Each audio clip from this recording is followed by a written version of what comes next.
नमस्कार दोस्तों, मेरा नाम अभिषेक है। आप देख रहे हैं आपका अपना चैनल सेटलमेंट टीवी। अगर अभी तक आपने चैनल को सब्सक्राइब नहीं किया तो नीचे आपको सब्सक्राइब बटन दिखाई दे रहा होगा, उसको प्रेस कर लीजिएगा। उसके बगल में एक बेल आइकन भी होता है, उसको भी प्रेस कीजिएगा, जिससे कि मैं कोई भी वीडियो डालूँ सबसे पहले नोटिफिकेशन आपके पास पहुँच जाए।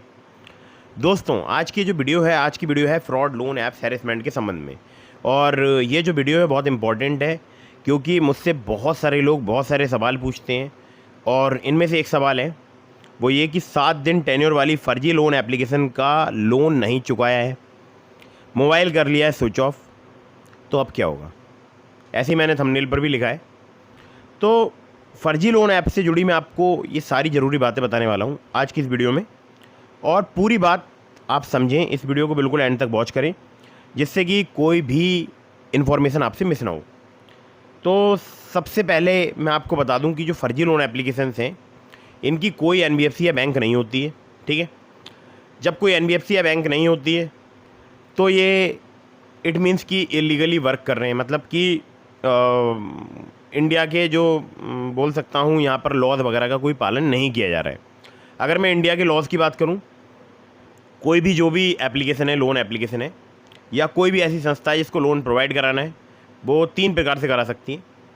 या तो वो किसी आरबीआई रजिस्टर्ड एनबीएफसीज के बिहाफ पर लोन प्रोवाइड करा सकती है, या कोई स्वयं आरबीआई रजिस्टर्ड जो है वो संस्था है, ठीक है, मतलब एनबीएफसी है, या फिर RBI registered bank loan provide कर सकती है, या कोई एप्लीकेशन जो कि आरबीआई रजिस्टर्ड बैंक के बिहाफ पर वर्क करती हो। तीसरा एक और है, एक्सेप्शनल में रख रहा हूँ बट वो बहुत ज़रूरी है समझना आपको, कोई राज्य सरकार लोन प्रोवाइड करा सकती है। इसके अलावा चौथा कोई भी तरीका नहीं है कि कोई भी ऑनलाइन लोन एप्लीकेशन पोर्टल आपको लोन प्रोवाइड करा दें। ठीक है, और मैं आपको बहुत क्लियरली ये बात बताना चाहता हूँ कि देखिए, ये जितनी भी 7 दिन के टेन्योर वाली लोन एप्लीकेशन होती हैं, आजकल मैंने सुना है किसी फर्जी लोन एप्लीकेशन ने अपना टेन्योर 14 दिन भी कर दिया है। तो ये जो 7 दिन वाली एप्लीकेशन है, वैसे तो 99.99% जो फर्जी लोन एप्लीकेशन है वो 7 दिन का ही टेन्योर प्रोवाइड कराती हैं। तो जितनी भी ये फर्जी लोन एप्लीकेशन है, ये आपका सिबिल स्कोर और क्रेडिट स्कोर ख़राब नहीं कर सकते। और क्यों नहीं कर सकते, तो इसके पीछे का रीज़न ये है क्योंकि ये होती हैं फ्रॉड लोन एप्लीकेशन। ना तो इनकी कोई एनबीएफसी होती है, ना इनकी कोई बैंक होती है। तो ये आपके सिबिल में किसी भी प्रकार का चेंज नहीं कर सकते। जो सिविल में चेंज करवाने का अधिकार है वो किसी एनबीएफसी या बैंक को है, ठीक है, इनको नहीं है। तो सिविल आपका जो है वो ख़राब नहीं हो सकता। ठीक है, एक प्रॉब्लम से तो आप ये बाहर निकल गए। अगर आपने किसी फर्जी लोन एप्लीकेशन से लोन लिया है और आप अगर नहीं चुका पा रहे हैं, तो आपका सिविल वो ख़राब नहीं कर पाएंगे। अब आती है बात कि ये लीगली कोई कार्रवाई कर सकते हैं। तो जब मैंने आपको बताई दिया स्टार्टिंग में ही कि ये सब लोन एप्लीकेशन जो है वो फर्जी हैं, फ्रॉड हैं, जो 7 डेज़ का लोन प्रोवाइड कराती हैं, जिनका लोन सिबिल में शो नहीं होता है, जिनकी कोई एनबीएफसी या बैंक नहीं होती है। अगर आप इनसे loan agreement letter, sanction letter की डिमांड करोगे, तो ये आपको loan agreement letter, sanction letter वगैरह प्रोवाइड नहीं कराएंगे, या प्रोवाइड भी कराएंगे तो वो फर्जी कराएंगे। वहाँ पर किसी भी एनबीएफसी का नाम अपनी मर्जी से लिख देंगे और आपको दे देंगे एक लेटर, और जब आप इनका लोन सिबिल में चेक करेंगे तो सिबिल में शो होगा नहीं। टेन्योर इनका लमसम 7 दिनों का ही होता है। ठीक है, दुगने रीपेमेंट की डिमांड करते हैं। अब जैसे मान लीजिए आपने इन फर्जी लोन एप्लीकेशन से अगर 5,000 का लोन अप्लाई किया, तो ये क्या करेंगे कि 5,000 का लोन आपको प्रोवाइड नहीं कराएंगे। ये उसमें से 2,000 2,500 रुपये काट लेंगे, प्रोसेसिंग फ़ी, फाइल चार्ज, तमाम चार्जेस के नाम पर, और 2,000-2,500 रुपये आपके बैंक अकाउंट में आएंगे। एग्जाम्पल के तौर पर बता रहा हूँ, या हो सकता है 3,000 आ जाएँ। अब जब रीपेमेंट ये मांगेंगे 7 दिन बाद, तो वो कितना मांगेंगे पता है? 5,000 के ऊपर इंटरेस्ट लगा के, यानी लगभग 5,500-6,000 रुपये। है ना कमाल की बात। मतलब सोचो किस लेवल पे अत्याचार कर रहे हैं ये इंडियंस पर। ठीक है, मैं यहाँ पर इंडियंस के लिए ही वीडियो बना रहा हूँ, तो मैं इंडियंस की बात कर रहा हूँ, मैं बिल्कुल भी किसी दूसरे कंट्री के लिए वीडियो नहीं बना रहा हूँ। तो बात आ गई यहाँ पर कि भाई ठीक है, ये हमारा कुछ लीगली नहीं कर सकते, तो ये कर कैसे सकते हैं, फिर अपना पैसा कैसे वसूलते हैं। तो इनके पास एक बहुत ही बेहतरीन दिव्य अस्त्र होता है जिसका ये इस्तेमाल करते हैं, और फिर इंसान इनको पैसा देता है अपना घर, मकान, दुकान, जायदाद, संपत्ति बेचकर। वो होती है इनकी कॉन्टैक्ट लिस्ट। मतलब इनके पास आपकी कॉन्टैक्ट लिस्ट, क्योंकि जब आप एप्लीकेशन को इंस्टॉल करते हैं तो वहाँ पर बहुत सारी परमिशंस आप बिना सोचे समझे देते रहते हैं, और फिर उन एप्लीकेशंस के पास आपकी कॉन्टैक्ट लिस्ट की भी परमिशन चली जाती है। उन्हीं परमिशंस में आपके मैसेज की भी परमिशन चली जाती है, आपके मीडिया स्टोरेज की भी परमिशन चली जाती है। फिर वो आपका डेटा अपने पास सेव करते हैं अपने किसी क्लाउड सर्वर में, या अपने सिस्टम में, या हार्ड ड्राइव में, जहाँ पर भी वो सेव करते हैं। उसके बाद 7 दिन बाद वो आपको आपकी कॉन्टैक्ट लिस्ट सेंड करते हैं और बोलते हैं अगर तुमने आज पेमेंट नहीं किया तो हम आपके गंदे फ़ोटो बनाकर आपके जितने भी कॉन्टैक्ट लिस्ट हैं इन पर वायरल कर देंगे। अब बहुत सारे लोग डर के इनका पेमेंट कर देते हैं, अब जो लोग पेमेंट करते हैं उन लोगों को पता होगा, या जो लोग फर्स्ट टाइम पेमेंट करने वाले हैं वो भी समझ लें कि पेमेंट वगैरह इनका ना करें, ठीक है। अगर पेमेंट कर दिया तो क्या होता है पहले वो बता देता हूँ। तो सिनेरियो बने कि आपने इनका रीपेमेंट कर दिया, तो बहुत अधिक चांसेस हैं कि ये दोबारा आपसे रीपेमेंट की डिमांड करेंगे। आप बोलेंगे यार रीपेमेंट कर दे रहे हैं, तो इनके जाल से बाहर निकल जाएंगे, ठीक है। बट अगर आपने रीपेमेंट किया तो ये इनके रिकवरी एजेंट आपके पास कॉल करेंगे और बोलेंगे कि हमारे पास कोई पेमेंट वगैरह प्राप्त नहीं हुआ है, हम आपको एक लिंक दे रहे हैं, आप इस लिंक पर पेमेंट करो, ठीक है। फिर आप उस लिंक पर पेमेंट करोगे, फिर आपसे यूटीआर नंबर मांगेंगे कि यूटीआर नंबर दो, ठीक है। यूटीआर नंबर नहीं पता तो गूगल कर लेना। फिर आप पेमेंट का स्क्रीनशॉट, यूटीआर नंबर वगैरह वो तमाम डिटेल्स वगैरह प्रोवाइड कराएंगे। फिर बोलेंगे कि भाई अभी तो ये केवल थोड़ा सा आपने पेमेंट पे किया है, अभी आपको और करना होगा। आप बोलेंगे नहीं मुझसे ऐसी तो कोई बात नहीं हुई थी। तो ये क्या करेंगे कि ठीक है कोई बात नहीं, फिर ये थोड़ा सा बैंक अकाउंट में आपके पैसा ट्रांसफ़र करेंगे, वही लगभग 2-2.5 हज़ार रुपये, मतलब एक आपको एग्जाम्पल के तौर पे बता रहा हूँ। फिर आपसे दुगने रीपेमेंट की डिमांड करेंगे। तो ये इनका प्रोसेस कभी ख़त्म होता नहीं है, कर्ज आपका कभी चुकता नहीं है, घर मकान दुकान संपत्ति जायदाद सब बर्बाद हो जाती है, सब बिक जाती है। आपको मेरी बात बिल्कुल समझ में आ रही होगा। सिनेरियो 2 है जिस पर आज हम चर्चा करेंगे, वो ये है कि अगर आपने लोन ले लिया, लोन फोन चुकाया नहीं और आपने कर लिया नंबर स्विच ऑफ, फिर क्या होगा, ठीक है। तो सिनेरियो 2 में अगर आपने नंबर स्विच ऑफ कर लिया तो ये क्या करेंगे, आपकी कॉन्टैक्ट लिस्ट में कुछ लोगों को कांटेक्ट करेंगे और आपके फ़ोटो वगैरह वीडियो वगैरह वहाँ पर सेंड करेंगे। हो सकता है गंदी भी कर दें, वैसे ज़्यादातर चांसेस है वो आपका पहले फ़ोटो भेजेंगे, उस पर चोर फ्रॉड या कुछ ऐसी कोई गंदी लैंग्वेज वगैरह लिखेंगे और फ़ोटो भेजेंगे। बोलेंगे कि आप इसको जानते हो, इसने हमारी कंपनी से लोन लिया, लोन चुकवाओ, मतलब बहुत ही एग्रेसिव होकर बात करेंगे आपकी कॉन्टैक्ट लिस्ट में।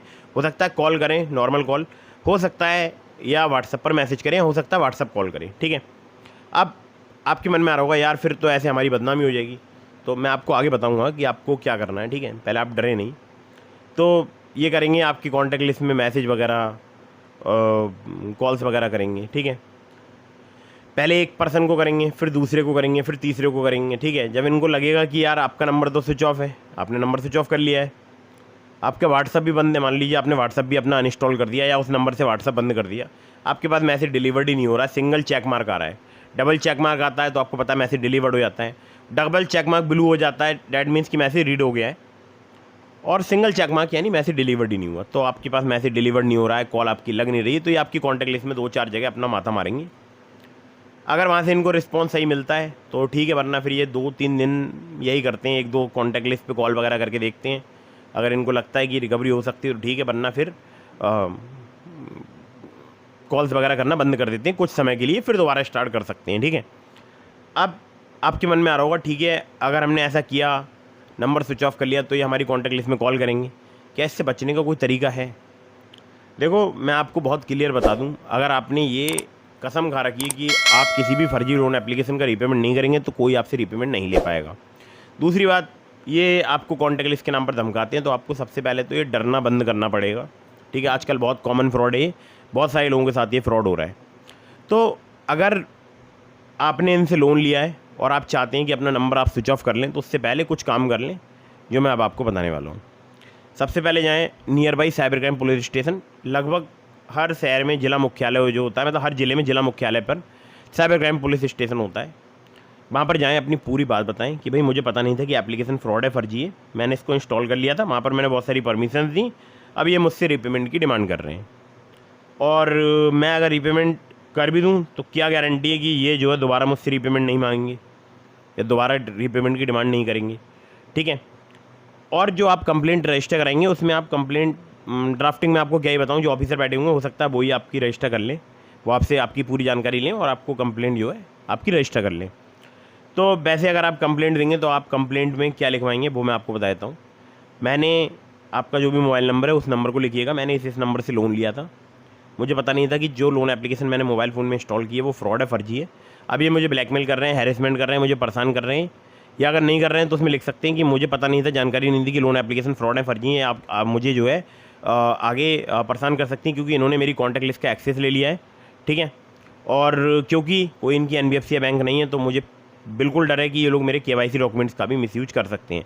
तो KYC डॉक्यूमेंट अगर आप लिखेंगे, यानी आधार कार्ड पैन कार्ड का मिसयूज कर सकते हैं, तो अगर आप ये लाइन ऐड करेंगे तो आप काफ़ी ज़्यादा सिक्योर हो जाएंगे। इन फ्यूचर भी अगर आपके आधार कार्ड पैन कार्ड का कहीं पर गलत मिसयूज हो जाएगा तो आप ये जो कंप्लेंट की कॉपी है वो संबंधित जो भी डिपार्टमेंट आपको बुलाता है, इंटीमेशन देता है आपको, तो आप जो है वहाँ पर जाकर वो कॉपी दिखाएंगे, ठीक है, कंप्लेंट की कॉपी, और उसमें ये लाइन ऐड होगी कि मुझे डर है कि ये लोग मेरे आधार कार्ड पैन कार्ड का मिसयूज कर सकते हैं, तो आपको काफ़ी हद तक प्रोटेक्शन मिलेगी। आप समझ रहे हैं मेरी बात?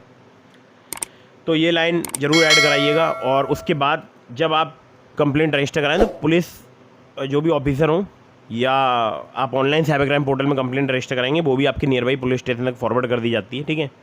तो उसमें भी आपको मोबाइल नंबर जो है वो कोई दूसरा प्रोवाइड कराना है, मतलब जो अंदर लिखना है डिटेल्स में वो तो अपना वही नंबर लिखना है जिससे आपने लोन लिया था, लेकिन जो आप जिस नंबर से कंप्लेंट रजिस्टर कराएंगे, मतलब जिस नंबर से पुलिस आपको कांटेक्ट कर पाए, वो नंबर कोई ऐसा होना चाहिए जो कि आपके आसपास रहता हो, आपके भाई का या आपके पास कोई दूसरा मोबाइल है, ठीक है, जो फर्जी लोन एप्लीकेशन वालों के पास नहीं है, ठीक है।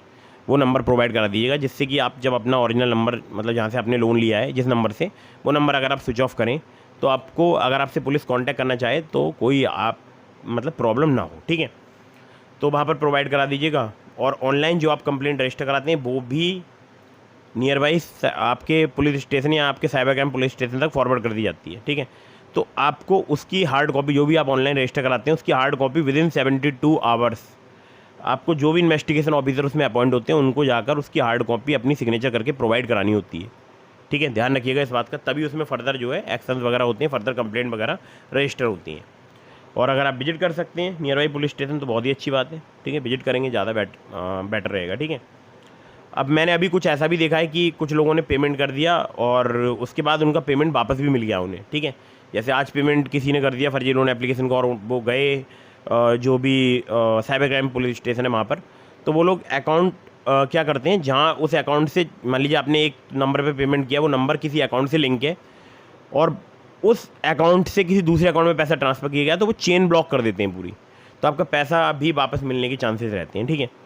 तो ये बातों का ध्यान रखिएगा और नंबर अपना स्विच ऑफ कीजिए, व्हाट्सअप बंद कीजिए, लेकिन पुलिस कंप्लेंट रजिस्टर कराने के बाद, ठीक है, ये काम जरूर कीजिएगा। और हाँ, व्हाट्सअप जरूर बंद कीजिएगा। व्हाट्सअप बंद करने से पहले आपको वो कंप्लेंट की जो कॉपी है वो सभी जितने भी आपके कॉन्टैक्ट हैं सबके पास सेंड कर देनी है। सबको कॉल करके बता सकते हैं, बहुत ही अच्छी बात है, सबको बता दूँ कि मेरा फ़ोन जो है हैक हो चुका है। अगर मुझसे संबंधित कोई भी फोटो, मैसेज या कुछ भी वीडियो वगैरह आता है उसे ब्लॉक कीजिएगा, इग्नोर कीजिएगा। मैंने इस संबंध में पुलिस कंप्लेंट रजिस्टर करा दी है, कंप्लेंट की कॉपी मैं आपको फॉरवर्ड कर रहा हूँ। अब आपके मन में आ रहा होगा यार हम लोगों को कैसे बता दें कि हमने लोन एप्लीकेशन से लोन लिया है। कोई बात नहीं, उसका भी उपाय है, आप वो पोर्शन जो है ब्लर कर दीजिएगा। बहुत सारी ऐप्स आती हैं, जब आप फ़ोटो लेंगे ना कंप्लेंट का तो वहाँ पर ब्लर कर दीजिएगा उस चीज़ को। तो दोस्तों, उम्मीद करता हूँ मेरी बात आपको समझ आई होगी। तो स्विच ऑफ आप नंबर ज़रूर करें, बट करने से पहले जो मैंने आपको बताया ये काम ज़रूर कर लें। पुलिस स्टेशन में कंप्लेंट रजिस्टर करा लें और चैन की नींद सो जाएँ। कोई भी फर्जी लोन एप्लीकेशन आपका कुछ भी नहीं बिगाड़ सकते हैं, ना ये आपके साथ में कोई लीगली रिकवरी कर सकते हैं, ना ही लीगली रिकवरी कोई प्रोसेस स्टार्ट कर सकते हैं, ना ही ये आपका सिविल स्कोर ख़राब कर सकते हैं, ठीक है। हाँ, अगर आप बार बार जैसे इनसे लोन लोगे, रीपेमेंट करोगे, लोन लोगे, रीपेमेंट करोगे, तो आपके अकाउंट फ्रीज होने के चांसेस ज़्यादा रहेंगे, ठीक है। जैसे कि मैंने आपको बताया कि आप कंप्लेंट रजिस्टर कराओगे कि आपने मान लो पेमेंट कर दिया इनका और आपने पुलिस कंप्लेंट में ये चीज़ बताई, तो हो सकता है पुलिस उनका अकाउंट फ्रीज करे। अब मान लीजिए उस अकाउंट से पैसा आया है जिसमें किसी दूसरे ने कंप्लेंट करा रखी है और आपके बैंक अकाउंट में आ गया, तो आपका अकाउंट भी फ्रीज हो सकता है। ये भी प्रॉब्लम्स रहती हैं, ठीक है। तो अब बचकर रहिएगा इन फर्जी लोन एप्लीकेशन से। और हाँ, ध्यान रखिएगा, चैनल को आपको सब्सक्राइब जरूर करना है, इंपॉर्टेंट इन्फॉर्मेशन है। शेयर कर दीजिए अपने सभी फ्रेंड्स के साथ, फैमिली मेम्बर्स के साथ, जो भी लोग हो सकता है परेशान हो और आपके सामने वो बात शेयर ना कर पा रहे हों, तो जितने भी ग्रुप में फ़ोन के अंदर उन सब में सेंड कर दो। वीडियो बहुत इंपॉर्टेंट है, बहुत सारे लोगों की मदद होगी इस वीडियो से, ठीक है।